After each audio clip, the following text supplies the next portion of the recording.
আমরা 69 ধারা থেকে যতটুকু পারা যায় আজকে আমরা পড়ব। হ্যাঁ, তো 69 বলছে 68 ধারা থেকে। তো 68 ধারাতে দেখেন যে বলা হয়েছে যে যে অর্থদণ্ডের জন্য কারাদণ্ড দেয়া হয়েছে তা আদায় করলে কারাদণ্ডের সমাপ্ত হবে এবং আসামির কারামুক্তি হবে। মানে এখানে শর্ত হলো যে কোনো এক ব্যক্তিকে কোনো কারণে আদালত অর্থদণ্ড মানে অর্থদণ্ডের জন্য আদেশ দিয়েছে। এখন অর্থদণ্ডের জন্য সে অর্থদণ্ড দিতে পারছে না, এই কারণে মানে অর্থদণ্ড বলছে অর্থ আদালতে জমা দিতে পারছে না বা কোনো কারণে বাদীকে টাকা দিচ্ছে না, সেই জন্য অর্থদণ্ডের জন্য কারাদণ্ড দিয়েছে। তো সেক্ষেত্রে সেই কারাদণ্ড সমাপ্তি হবে কখন? তখন যখন সে ওই যে অর্থদণ্ডটা আদালতে জমা দিবে বাদীকে দেওয়ার জন্যে। তো এটা যখনই দিবে তখনই কারাদণ্ডের সমাপ্তি হবে এবং আসামির কারামুক্তি ঘটবে। এটাই বলা হয়েছে 68 ধারাতে। অর্থদণ্ডের জন্য কারাদণ্ড হলে যদি আসামি সেই টাকা জমা দেয় কোর্টে, তাহলে যখন জমা দিবে তখনই আসামি কারামুক্তি হবে, আসামি সেখান থেকে রেহাই পাবে। এটাই 68-তে বলা হয়েছে। 69-এ বলা হয়েছে যে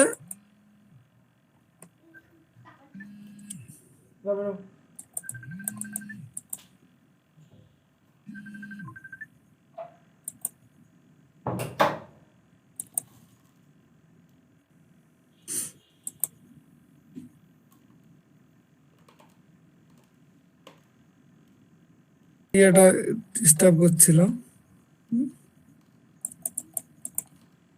69 ধারাতে যাই। এখানে বলা হয়েছে যে অর্থদণ্ডের আনুপাতিক অংশ আদায় করা হলে কারাদণ্ডের সমাপ্তি হবে। তো আনুপাতিক অংশ আদায় করা হলে এই শব্দ দ্বারা বোঝাচ্ছে এরকম যে অর্থদণ্ড দেওয়া হয়েছে, দেখা গেল যে অর্থদণ্ডের টাকা 60,000 টাকা। হ্যাঁ, 60,000 টাকা অর্থদণ্ড দেওয়া হয়েছে। এখন আসামি কি করলো? 2 মাস জেল খাটলো। 60,000 টাকার জন্য 6 মাস জেল দিল। আসামি 2 মাস জেলে থাকলো। তারপরে কি সে টাকার ব্যবস্থা করলো। এখন এই যে 60,000 টাকাটা 6 মাস 60,000 টাকাকে 6 মাস দিয়ে ভাগ দিলে দেখা যায় যে 1 মাসে 10,000 টাকা করে পড়ছে। তো এই যে 60,000 টাকার জন্য সে 6 মাস জেল দিল, 2 মাস সে খাটছে, তাহলে 2 মাস, তাহলে 20,000 টাকা। এই 20,000 টাকা বাদ দিয়েছে 40,000 টাকা যখনই সে কোর্টে জমা দিবে তখনই তাকে জেলখানা থেকে মুক্তি দেওয়া হবে। এখানে বলা হয়েছে অর্থদণ্ডে অনাদায়ী কারাদণ্ড হতে হবে এবং কারাদণ্ডের মেয়াদ শেষ হওয়ার পূর্বে যদি সে টাকা জমা দেয় আর আনুপাতিক অংশ অনুযায়ী সে টাকা জমা দেয়, তাহলে পরবর্তীতে আসামির কারামুক্তি হবে। এটাই হলো 69 ধারার মূল বিষয়। মোট কথা হলো যে যেই টাকা অর্থদণ্ডের জন্য নির্ধারণ করে দেওয়া হয়েছে সেই টাকার জন্য তাকে যে জেল দেওয়া হয়েছে সেটা আনুপাতিক হারে গণনা করতে হবে। গণনা করে যতটুকু তার মানে কারাদণ্ড বাকি আছে ততটুকু অনুযায়ী সে যদি অর্থ আদালতে জমা দেয় তাহলে তখন আসামির কারামুক্তি হবে। এটাই হলো 69 ধারার মূল বিষয়। এখন আমরা যাই হলো 70 ধারাতে। তো 70 ধারাতে বলা হয়েছে যে কখন মানে অর্থদণ্ড অর্থদণ্ড মানে কারাবাস কালে আদায়যোগ্য অর্থদণ্ড মানে অর্থদণ্ডের জন্য যখন মানে আসামিকে কারাদণ্ড দেওয়া হয়েছে, কারাদণ্ড কালে যদি আসামি মারা যায় তো সেক্ষেত্রে তার এই যে অর্থটা কিভাবে আদায় হবে, কোথায় থেকে আদায় হবে সেই সম্পর্কে বলা হয়েছে এই 70 ধারাতে। তো এখানে বলা হয়েছে যে 6 বছরের মধ্যে ওই আসামিকে 6 বছরের মধ্যে যদি সেই আসামি মারা যায় তাহলে তার যে অর্থের জন্য তাকে কারাদণ্ড দেওয়া আছে সেই অর্থটা তার পরবর্তী রিপ্রেজেন্টেটিভ যদি থাকে বা কোনো থাকে, তার সম্পত্তি থাকলে সেই সম্পত্তি থেকে আদায়যোগ্য হবে, এরকম কথা বলা হয়েছে।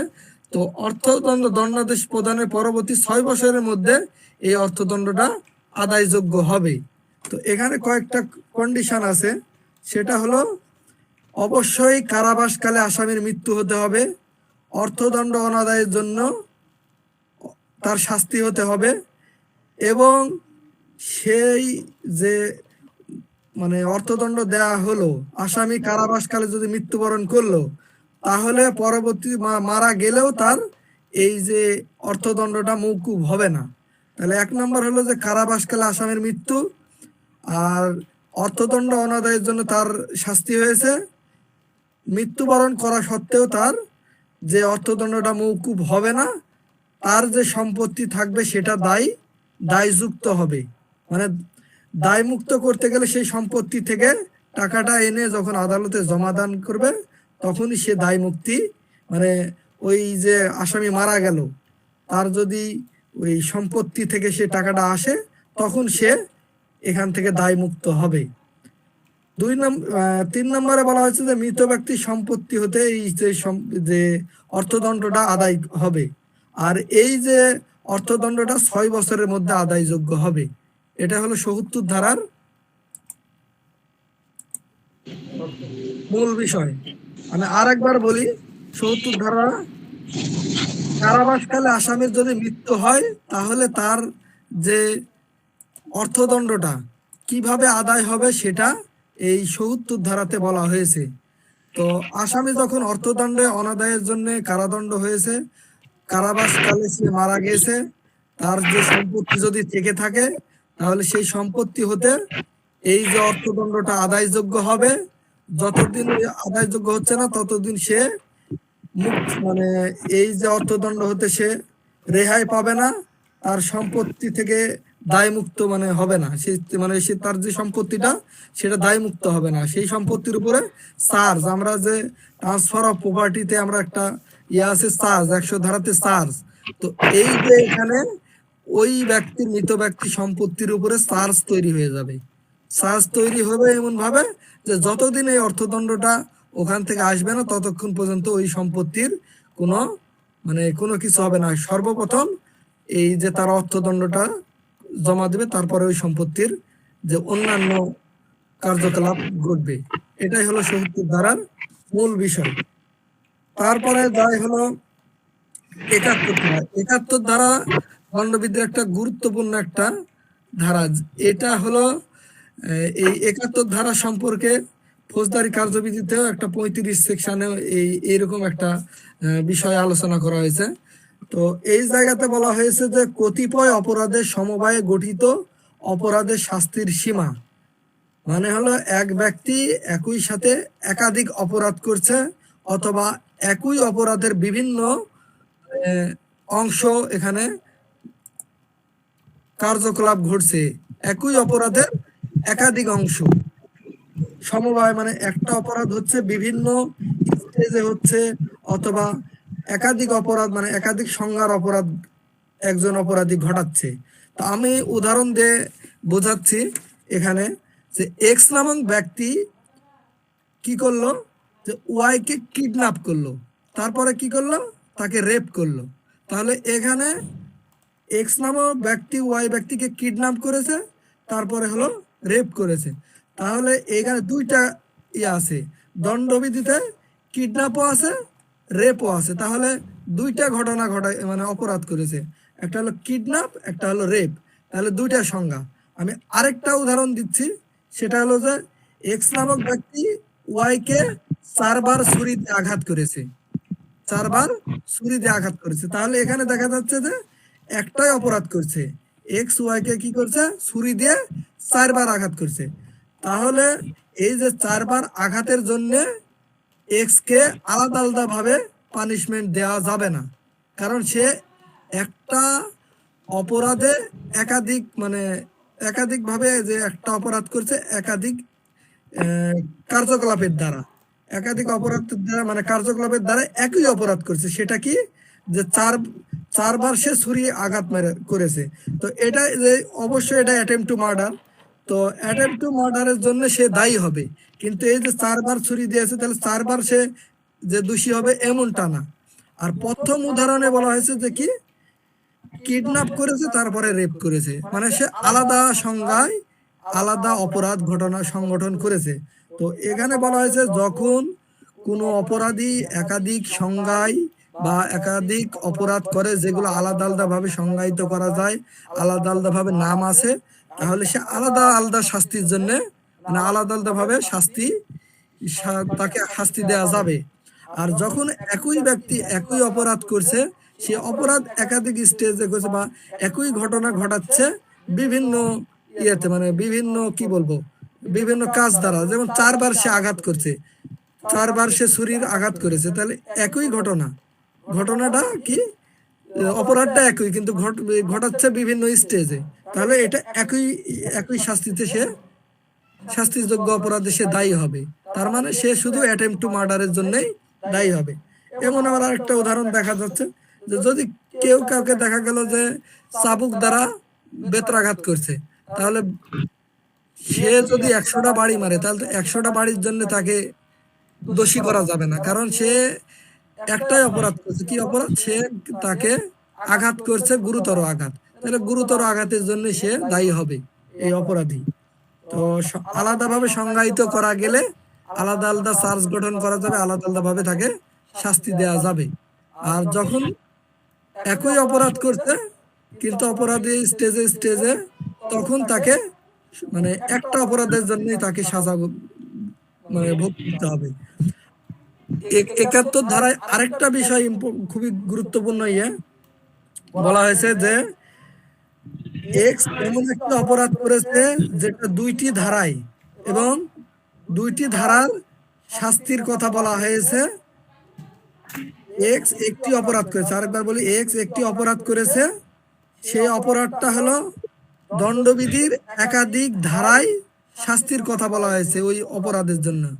যেমন 323 ধারাতেও আঘাতের কথা বলা হয়েছে, 352 ধারাতেও আঘাতের কথা বলা হয়েছে। 323 ধারাতে শাস্তির কথা বলা হয়েছে কি যে 1 বছর 1 বছর জেলের কথা বলা হয়েছে এই 23 ধারার শাস্তি। আর 352 ধারাতে বলা হয়েছে 3 মাস। তো এরকম যদি একই মানে একটি অপরাধ করে যেটা একাধিক শাস্তি আছে, মানে একই অপরাধের নাম হলো এক, যে আঘাত, এটা একাধিক ধারাতে থাকতে পারে, শাস্তিও আলাদা হতে পারে, কিন্তু সেটা হলো আদালতের ইচ্ছাধীন যে কোনো শাস্তি ওই ব্যক্তিকে দিতে পারে। যদি আঘাতের শাস্তি দেয় সেটা 323 ধারাতেও দিতে পারে, 352 ধারাতেও দিতে পারে, কিন্তু আঘাতের জন্য একসাথে 2টা ধারাতে তাকে শাস্তি দিবে না। হয় 352 ধারায় তাকে শাস্তি দিবে, নাই 323 ধারাতে। আমি আরেকবার বলি, সেটা হলো যে যদি দণ্ডবিধির একাধিক ধারাতে একই অপরাধ সম্পর্কে বলা হয়, তাহলে ওই আসামিকে মানে আদালত তার ইচ্ছাধীন ক্ষমতা বলে যে কোনো শাস্তি দিতে পারে, সেটা যে ধারা আদালত সমীচীন মনে করবে। এখন এই যে 68 ধারা, 69 ধারা, 70 ধারা, 71 ধারা, এটা অনেকে ছিল না। আমি একটু এখানকার যারা যারা উপস্থিত আছে যে বুঝেছে ভালোভাবে একটা করে সেকশন বললেই হবে। যে কোনো একজন আগে 68 ধারাটা একটু আমাকে বলবেন, নাহলে আমি আবার বলবো, বুঝাই দেবো। যে কোনো কেউ, নাহলে পরবর্তী যারা অ্যাড হয়েছে তারা জানতে পারবে। স্যার আসসালামু আলাইকুম। ওয়ালাইকুম সালাম। স্যার 68 ধারা হচ্ছে স্যার অর্থদণ্ড আদায় কারামুক্তি। এখানে দুইটা বিষয় আছে, যে অর্থদণ্ড অনাদায় কারাদণ্ড দেওয়া হয়েছে সেই অর্থদণ্ড প্রদত্ত হলে অথবা আইনগত কার্যক্রমের মাধ্যমে আদায় করা হলে আসামির কারামুক্তি হবে। মানে সে যদি অর্থদণ্ড আদায় করে তখন তার কারামুক্তি হবে, এছাড়া কারামুক্তি হবে না। হ্যাঁ, মানে এখন আমি একটু অ্যাড করি, সেটা হলো এখানে শর্ত হলো যে অর্থদণ্ডের জন্য কারাদণ্ড দেয়া, মানে অর্থদণ্ড মানে সে অর্থদণ্ড তাকে আরোপ করেছে কোর্ট, তো সে অর্থদণ্ড তখন সে অর্থটা দিতে পারছে না, তার জন্য তাকে কারাদণ্ড দিয়েছে। এটা 1 নম্বর শর্ত। আর 2 নম্বর শর্ত হলো যে যখনই সে টাকা প্রদান করবে অর্থদণ্ডের, তখনই তার সেই কারাদণ্ড থেকে সে কারামুক্তি পাবে। মানে তাকে আর ওখানে রাখা যাবে না, মানে কারাভুক্ত সে থাকবে না, তৎক্ষণাৎই তার কারামুক্তি ঘটবে এবং কারাদণ্ড থেকে সে রেহাই পাবে। এটাই হলো 68 ধারার মূল বিষয়। জি ধন্যবাদ। স্যার। এখন আমি আরেকজনকে বলবো 69 ধারাটা একটু সহজভাবে একটু বললে আমি সহযোগিতা করবো, সমস্যা নেই, একটু বলেন।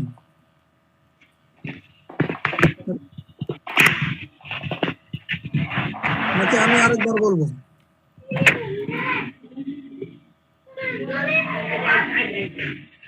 কে ভাই একটু মিউট করেন, যদি বলেন যাই বলবেন তাই।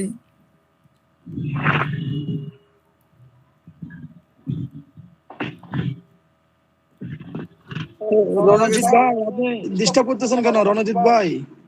একটু মিউট করেন, হয় বলেন নাই মিউট করেন। আমি না হলে আমি আরেকবার বলছি। সেটা হলো 69 ধারাতে, দণ্ডবিধির 69 ধারাতে বলা হয়েছে যে অর্থদণ্ডের আনুপাতিক অংশ আদায় করা হলে কারাদণ্ডের সমাপ্তি হবে। অর্থদণ্ডটা আনুপাতিক অংশ, এই যে আনুপাতিক অংশ, এই যে প্রপোর্শনাল যে পার্ট, এই প্রপোর্শনাল পার্টটা হলো এই 69 ধারার মূল বিষয় বলা হয়েছে। অর্থদণ্ডের আনুপাতিক অংশ মানে অর্থদণ্ডটা আরোপ করা হয়েছে, ধরেন যে কি 60,000 টাকা। 60,000 টাকার জন্য তাকে, যখন সে অর্থদণ্ড দিতে পারেনি, তখন তাকে এই অর্থদণ্ডের জন্য 60,000 জন্য 6 মাস জেল দিয়েছে। তাহলে 60,000-এ আমরা যদি 6 মাস হয়, তাহলে মাসে কয় টাকা করে পড়ছে? 60,000 হলে মাসে কয় হাজার? 10,000 স্যার। 10,000 টাকা। এখন দেখা গেল যে ওই আসামি 2 মাস জেল খাটলো, তাহলে কয় হাজার টাকা মওকুফ হলো? 20,000 টাকা। 20,000 টাকা। তাহলে থাকলো 40,000 টাকা। এই 40,000 টাকা যখন সে আদালতে জমা দিবে, তখনই তার কারামুক্তি ঘটবে। এটাই হলো এই 69 ধারার মূল বিষয়, যে তার যে অর্থদণ্ড অনুপাতে যদি তার কারাদণ্ড ইয়া হয়, যখন মানে সে টাকা জমা দিবে। কিন্তু শর্ত হলো এখানে যে ওই টাকা জমা দেওয়ার পূর্বে তার কিছু শাস্তি মানে ইয়া থাকতে হবে। দেখা গেল যে 6 মাসের 4 মাসের বেলা বা 3 মাসের বেলা বা 2 মাসের বেলা সে টাকা জমা দিচ্ছে, তাহলে তখনই। কিন্তু দেখা গেল যে ওই 6 মাস চলে গেলে তো সে এমনি মুক্তি পাচ্ছে। তো এই ক্ষেত্রে বলা হচ্ছে যে কারাদণ্ড মেয়াদ শেষ হওয়ার পূর্বে তাকে টাকা জমা দিতে হবে, আর আনুপাতিক অংশ অনুযায়ী তাকে টাকা জমা দিতে হবে। তো এটা যদিও কোর্ট নির্ধারণ করে দেয়, তো যখন টাকা জমা দিবে তখনই তার কারামুক্তি ঘটবে। এটাই হলো 69 ধারার মূল বিষয়। এবার একটু কাইন্ডলি 70 ধারা কেউ যদি বলতেন, মানে সবাই এখানে সহযোগিতা করলে বোঝা যায় যে না বুঝতে পারছে, তখন ভালো লাগে, কথাগুলো বলতেও ভালো লাগে। আর না বুঝতে পারলে তখন আরেকবার আমি অ্যানালাইসিস করে দেব।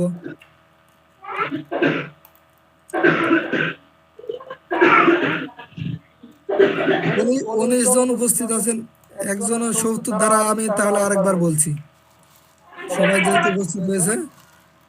এই যে কে যেন রণজিৎ ভাই নাকি, উনি মানে মিউট করছেন আমার মাঝে মধ্যে, যদি বলার থাকে তাহলে একটু বলেন, আর না হলে মিউট করে রাখেন। আমি 10 বার বলা লাগলে আমি বলবো, সমস্যা নেই। হ্যাঁ ইয়াসিন ভাই।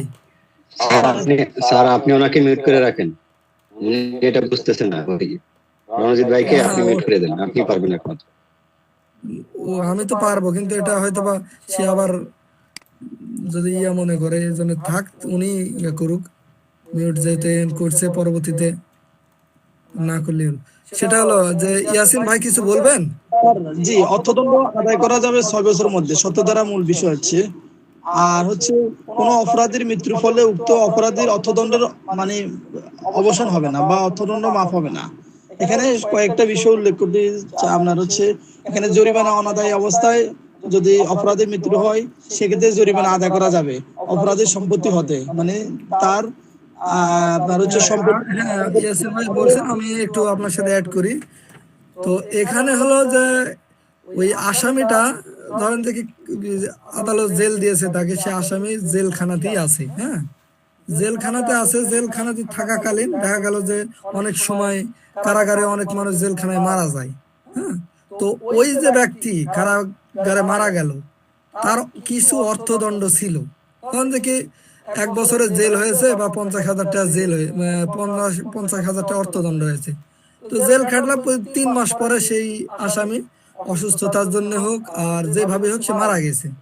এখন মারা গেল, তাহলে যে তার যে 50,000 টাকা থাকলো, এই টাকাটা বলা হচ্ছে যে তার যদি সম্পত্তি, তার 10 কাঠা সম্পত্তি আছে, সেই সম্পত্তি বাড়িতে আছে, তার ছেলেদের কাছে আছে, বা সে মারা যাওয়ার আগে তো আর তার ছেলেরা উত্তরাধিকার হচ্ছে না, সে মারা গেল। এখন মারা গেলে তার ছেলেরা অবশ্যই উত্তরাধিকারী হচ্ছে, অটোমেটিক হয়ে যাবে। তো এক্ষেত্রে বলা হচ্ছে যে এই যে তার 50,000 টাকা, ওই যে সম্পত্তি 10 কাঠা রেখে গেছে, সেই সম্পত্তি তার ছেলেরা উত্তরাধিকার সূত্রে যদি পায়, তো পাওয়ার ক্ষেত্রে উত্তরাধিকার বন্টনের ক্ষেত্রে কি করা হবে, তার যে অর্থদণ্ডটা, এই অর্থদণ্ডটা ওই জমি থেকে আগে এই অর্থদণ্ডটাকে দিতে হবে। দেওয়ার পরে যদি তার জমি থেকে থাকে, তাহলে তার উত্তরাধিকারীরা এই সম্পত্তিটা পাবে। তার মানে ওই সম্পত্তির উপর চার্জ গঠন হয়ে গেছে, অটোমেটিক একটা চার্জ গঠন হয়ে গেছে ওই অর্থদণ্ডের কারণে। তো এই অর্থদণ্ডটা আরেকটা সত্য হলো, ওই মৃত ব্যক্তি সম্পত্তি আদায়যোগ্য হবে, এটা একটা। আর যতক্ষণ পর্যন্ত আদায়যোগ্য হবে না, ততক্ষণ পর্যন্ত ওই জমির উপর একটা চার্জ থাকবে, ওটা ওই জমি সম্পত্তিটা দায় মুক্ত হবে না। 3 নাম্বার শর্ত হলো যে 6 বছরের মধ্যে অবশ্যই অর্থদণ্ডটা আদায়যোগ্য হতে হবে। এটা বছর বছর পড়ে থাকবে না, এটা 6 বছরের মধ্যে আদায়যোগ্য হতে হবে। দেখা গেল যে ওই আদায় হচ্ছে না, 12 বছর, 6 বছরের পর 7 বছরের সময় ইয়ে করছে, দাবি করে, তাহলে হবে না। এটা অবশ্যই 6 বছরের মধ্যে আদায়যোগ্য হতে হবে। এটা হলো ৭০ ধারার মূল বিষয়। এবার ৭১ ধারাটা কেউ যদি বলতেন কাইন্ডলি। স্যার হ্যাঁ, মানে উনি যে 3 মাস জেল খাটলো, এখানে আনুপাতিক কোনো কিছু এখানে আর হবে না স্যার? আনুপাতিক কত 3 মাস মওকুফ হয়ে যাচ্ছে। কোনটার কথা টাকার বলছেন আপনি? এই ৭৭-এর কথাই। ৭০ তো মারা গেছে, সে তো স্বাভাবিকভাবে সে জেলে থাকতো। গেল মারা, কিন্তু হ্যাঁ, উনি এই যে জেল যে খাটলো, যেটা ৬৯-তে আসলো স্যার, যে আনুপাতিক হারে একটু কমবে যতদিন উনি জেল খাটছেন। না ওটা আমি ৬৮-তে তো আমি এটাতে তো আসবে না স্যার, আমি সেটা তো না একটা কথা বলছি যে সেটা হলো আদালত ওটা নির্ধারণ করে দিবে, নির্ধারণ এটা করে দেবে। স্পেসিফিক না। এটা আদালত যদি মনে করে যে হ্যাঁ ওই যে যতটুকু ছিল তার জন্য ইয়ে দিবে, সেটা আদালত করতে পারে, আদালতের একটা ইয়ে। কিন্তু সেটা কথা, ওটা কথা না। কথা এই ৭০ ধারা মূল বিষয় হলো যে তার যে সম্পত্তিটা, সম্পত্তির থেকে আদায় হবে, কিন্তু কত টাকা আদায় হবে সেটা নির্ধারণ করে দিবে কোর্ট। হ্যাঁ, কোর্ট এখন যদি মনে করে যে এই যে সে জেল খাটলো, তাকে কিছু ছাড় দেওয়া দরকার, দিতে পারে।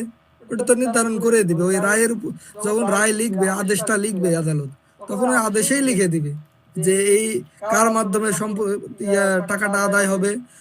এটা হয় ডিসির মাধ্যমে। ডিসি, এই ডিসি কে বলা হয় কালেক্টর, জেলা কালেক্টর। এই অর্থদণ্ডগুলো ওই চেকের মামলা থেকে শুরু করে তার মাধ্যমেই সম্পত্তি ক্রোক করা বা বিভিন্ন ওগুলো ডিসির মাধ্যমে করে, অথবা আদালত যে কাউকে যাকে মানে যাকে ইচ্ছে ক্ষমতা দিতে পারে, ওটা কোনো বিষয় না। এখন ৭১ ধারাটা একটু কাইন্ডলি কেউ বল।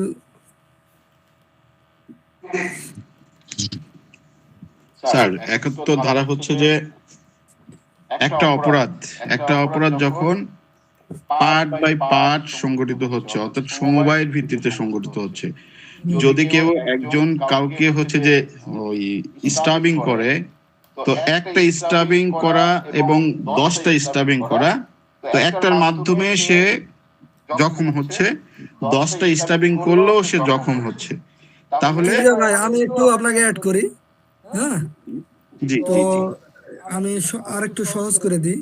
সেটা হলো যে অপরাধটা, এই ৭১ ধারা মূল বিষয়টা হলো যে এখানে একটা হলো যে সংজ্ঞায়িত একটা অপরাধের মধ্যে, ধরো যে একটা সংজ্ঞায়িত একটা এই দণ্ডবিধিতে অনেকগুলো ইয়ে আছে, অপরাধ আছে, চুরি ডাকাতি, রাহাজানি থেকে শুরু করে মারামারি, আঘাত, তারপরে হলো কি বলে মানহানি।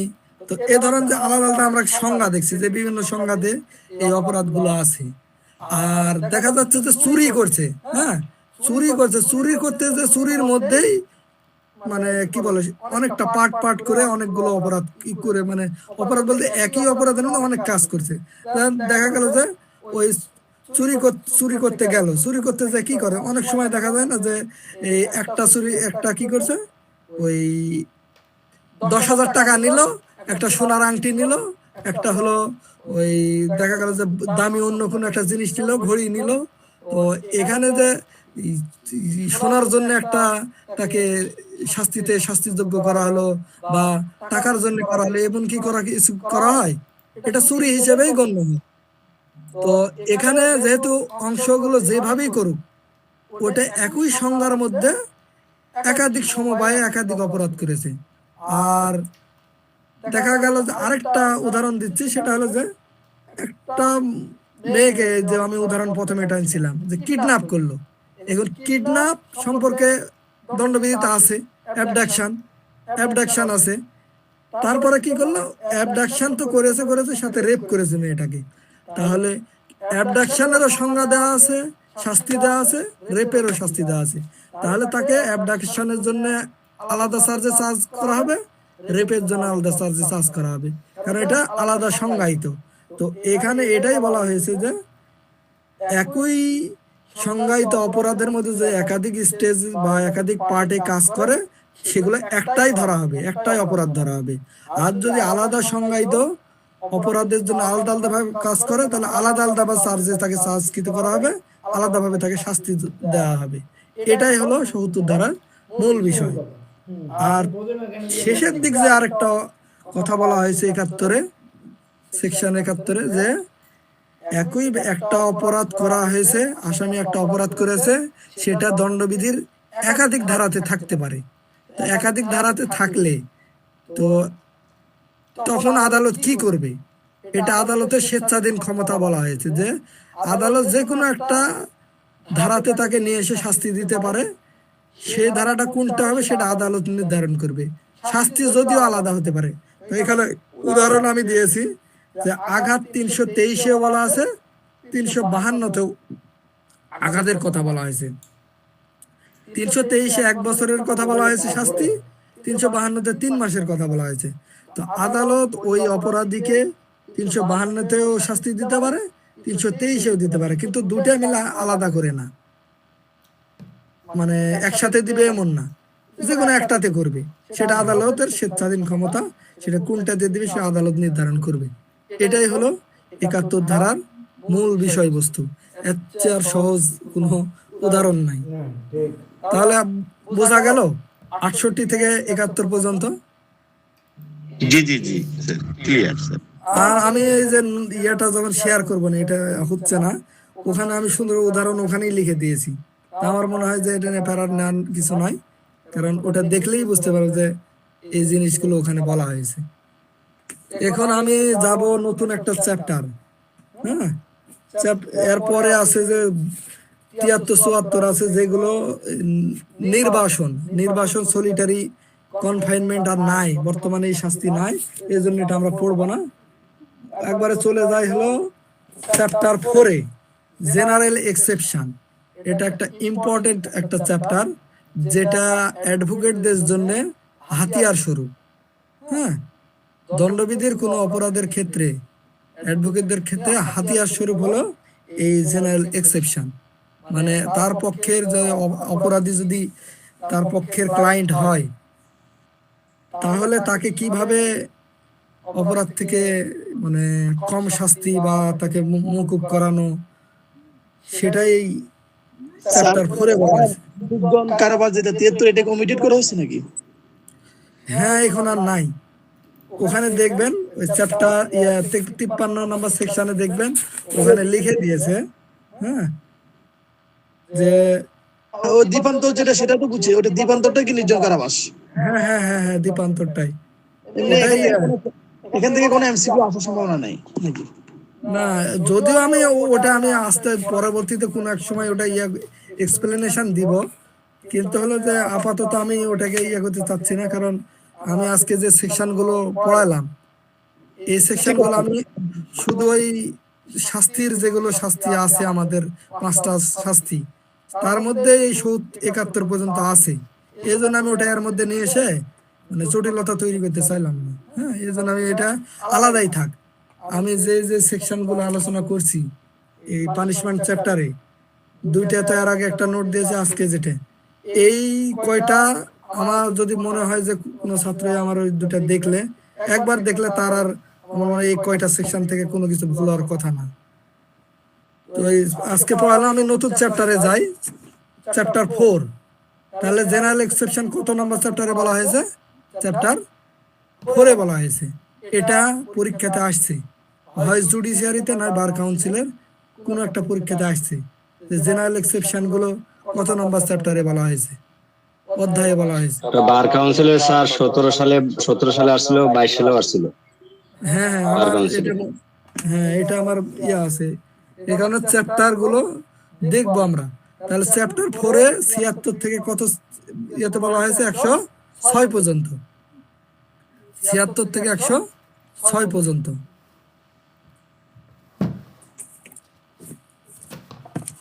76 ধারাতে কি বলা হয়েছে? 76 ধারাতে বলা হয়েছে act done by a person bound or by mistake of fact believing himself bound by law। আমি কয়েকটা শব্দ এখানে দেখছি, বাউন্ড এবং মিস্টেক অফ ফ্যাক্ট। তো আইনে কয় ধরনের কথা বলা হয়েছে? মিস্টেকের কথা বলা হয়েছে। মিস্টেক দুই ধরনের, mistake of fact, mistake of law. আইনের একটা যে ভুল ভ্রান্তি থাকতে পারে একটা, সেটা মিস্টেক অফ ল। আর হলো মিস্টেক অফ ফ্যাক্ট, ঘটনার কোনো যদি ভুল হয়ে থাকে। তো আরেকটা শব্দ হলো বাউন্ড। তাহলে এই যে বাউন্ড, বাউন্ড মানে হলো বাধ্য। তাহলে কেউ কোনো কাজ দ্বারা কারো কাছে বাধ্য থাকলে, সেই বাধ্যকতা দ্বারা সে যদি কোনো কাজ করে, তার যে কি প্রভাব, তার যে কি ছাড় পাবে সে, সেই জিনিসগুলোই এই 76 ধারাতে বলা হয়েছে যে nothing is an offence which is done by person. কোনো কিছুই কি হবে না? অপরাধ হবে না, which is done by person, যেটা একটা ব্যক্তি কর্তৃক ঘটেছে। তাহলে কিভাবে ঘটলো? Mistake of fact, not by mistake of law. মানে এটা ল এর ক্ষেত্রে 76 ধারা প্রযোজ্য নয়, এটা শুধু মিস্টেক অফ ফ্যাক্টের ক্ষেত্রে, এটা মিস্টেক অফ ল এর ক্ষেত্রে প্রযোজ্য নয়। আর আরেকটা শব্দ আছে যে গুড ফেইথ, মানে হলো গুড ফেইথ মানে হলো সরল বিশ্বাসী। তাহলে এখানে কয়েকটা শব্দ আছে, একটা হলো মিস্টেক অফ ফ্যাক্ট, একটা হলো বাউন্ড, আর একটা হলো গুড ফেইথ। হ্যাঁ, তাহলে 3টা শব্দ, আমরা 3টা শব্দ মনে রাখবো। একটা হলো মিস্টেক অফ ফ্যাক্ট, বাউন্ড, আর হলো গুড ফেইথ। সরল বিশ্বাস, বাউন্ড বাধ্য, আর হলো মিস্টেক অফ ফ্যাক্ট। তো এখানে আমি একটু উদাহরণ দিই, উদাহরণটা দেওয়ার পরে আমি এক্সপ্লেনেশনটা দিচ্ছি। যে দেখা গেল যে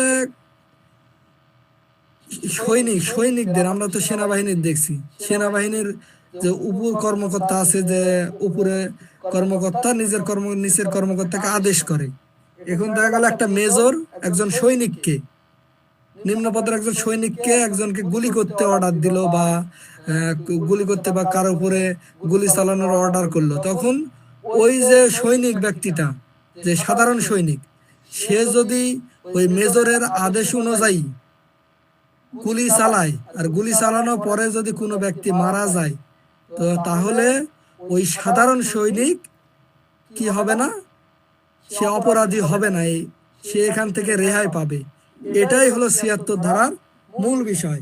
তাহলে এখানে বলা হয়েছে যে কোনো ব্যক্তি কোনো কাজ দ্বারা যদি বাধ্য থাকে, সেই বাধ্যবাধকতা অনুযায়ী মিস্টেক অফ ফ্যাক্ট মানে হলো, মিস্টেক অফ ফ্যাক্ট মানে হলো যে ঘটনার ভুল বশত ঘটনার ভুলবশত যদি তার কার্য দ্বারা কোনো মানে সরল বিষয়ে যদি কোনো কাজ দ্বারা অপরাধ করে থাকে, তাহলে সেটা মানে অপরাধ হবে না, সে মানে অপরাধ হবে না বলতে কি সে ব্যক্তি ওই অপরাধের জন্য দায়ী হবে না।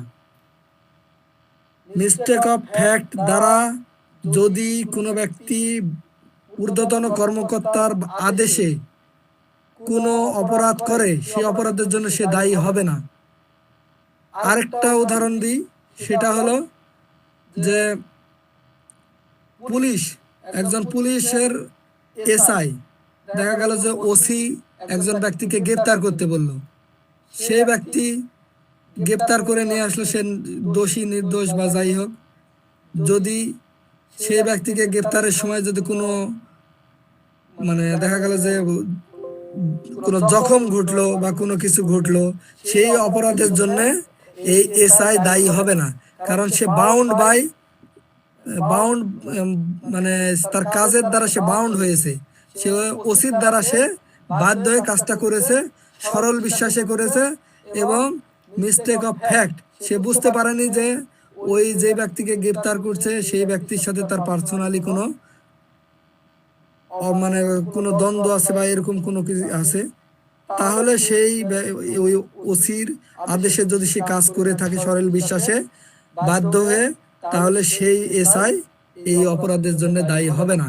এটাই হলো ৭৬ ধারার মূল কথা। আমি একটু এই যে চার্জারের ইয়েটা বোঝা গেল? জি স্যার, বোঝা গেছে। এবার আসি ৭৭ ধারা। ৭৭ ধারা আরো একটা সুন্দর একটা সেকশন, এটা অনেক কয়েকবার জুডিশিয়ারি রিটেনে আসছে, বার কাউন্সিলের প্রিলিতেও মনে হয় আসছে, জুডিশিয়ারি প্রিলিতে আসছে। সেটা হলো অ্যাক্ট অফ জাজ হোয়েন অ্যাক্টিং জুডিশিয়ালি। হ্যাঁ, মানে একটা জজের অপরাধ মানে কাজ কখন অপরাধ হিসেবে গণ্য হবে না। অ্যাক্ট অফ জাজ হোয়েন অ্যাক্টিং জুডিশিয়ালি মানে সে যে যখন বিচার কার্য করে সেক্ষেত্রে যদি কোনো অপরাধ হয়ে থাকে সে তার জন্য সে দায়ী হবে না। তাহলে একটা উদাহরণ দিই, সে এমন কি হলো যে একজন ব্যক্তির বিচার হচ্ছে, বিচার কার্য চলছে কোর্টে, তখন জজ ওখানে কোর্টে বসে আছে জজ, এখন যেই ব্যক্তিটা অপরাধী সে কি করলো, সে সে জজকে মারার জন্য বা ইয়ে করার জন্য সে তেড়ে যে এমন ঘটনা ঘটালো, জজকে মারার উপক্রম করেছে। তো জজ তার বাঁচার জন্য তো অনেক সময় অনেক কিছু করতে পারে। হ্যাঁ, তো এখানে তার বিচার চলাকালে সেই ব্যক্তি যদি তার প্রাইভেট ডিফেন্স, ওটা আলাদা জিনিস, যে এটা তো সবারই ক্ষেত্রে আছে, এটা জজ না। প্রাইভেট ডিফেন্সটা এটা সকল ব্যক্তির, private defence of body, private defence of property. তো ওটা আমি বলিনি, আমি এটা বোঝাতে চাচ্ছি যে তার যে বিচার কার্য চলাকালে সে জজ হিসেবে যদি কোনো অপরাধ করে, তাহলে সে জুডিশিয়ালি কোনো অপরাধ করলে সেটা অপরাধকে বলতে কাজ করলে সেটা অপরাধ হিসেবে গণ্য হবে না। সে জজের সেই ছাড়টা দিয়ে রাখছে যে বিচারকের দ্বারা বিচার সম্পর্কিত কার্য পরিচালনাকালে সরল বিশ্বাসে যদি কোনো কিছু ঘটে থাকে সেটা অপরাধ বলে গণ্য হবে না। এটাই হলো ৭৭ ধারা মূল বিষয়। তো ৭৭ ধারা আর ৭৮ ধারা এখানে একটাই আছে, যে ওই যে জজটা এখানে পার্সোনাল ভাবে তার অ্যাক্টিভিটির দ্বারা বোঝানো হয়েছে। আর ৭৮ ধারাতে বলা হয়েছে যে তার যদি কোনো অর্ডার বা জাজমেন্ট, তার রায় অথবা আদেশে যদি কোনো ঘটনা ঘটে থাকে, তাহলে সেই ঘটনা যদি অপরাধযোগ্য মানে অপরাধের সৃষ্টি করে, তাহলে সেটা অপরাধ বলে গণ্য হবে না। বিচারালয়ের রায় বা আদেশের অনুসরণে যদি কোনো ঘটনা ঘটে বা কোনো অপরাধ সংঘটিত হচ্ছে, তাহলে সেটা অপরাধ বলে গণ্য হবে না। এটাই বলা হয়েছে ৭৮ ধারাতে। তারপরে হলো ৭৯ ধারা। ৭৯ ধারা আমরা এর আগে পড়লাম কি, বাউন্ড। আর ৭৯ ধারাতে বলা হয়েছে জাস্টিফাইড, জাস্টিফাইড শব্দটা আনা হয়েছে বাউন্ডের জায়গাতে। তাহলে এখানে হলো কয়েকটা জিনিস আছে, তিনটা জিনিস। Justified, justified by law, justified by mistake of fact, by mistake of fact হতে পারে বা জাস্টিফাইড হতে পারে। এই দুটা আর গুড ফেইথ, এই তিনটা শব্দ এখানেও আছে। ইন গুড ফেইথ, তারপর হলো জাস্টিফাইড আর মিস্টেক অফ ফ্যাক্ট। তো এই জায়গাটাতে বলা হয়েছে যে আইন সমর্থিত, জাস্টিফাইড মানে হলো আইন সমর্থিত বা ভুল ধারণা বশত, আইন সমর্থিত অথবা ভুল ধারণা বশত যদি কোনো ব্যক্তি সরল বিশ্বাসে কোনো কাজ করে তাহলে সেটা অপরাধ বলে গণ্য হবে না। তাহলে একটা উদাহরণ দিই। উদাহরণটা বলা হয়েছে যে ক খকে এমন একটি কার্য সংগঠন করতে দেখে যা কয়ের নিকট খুন বলে প্রতীয়মান হয়।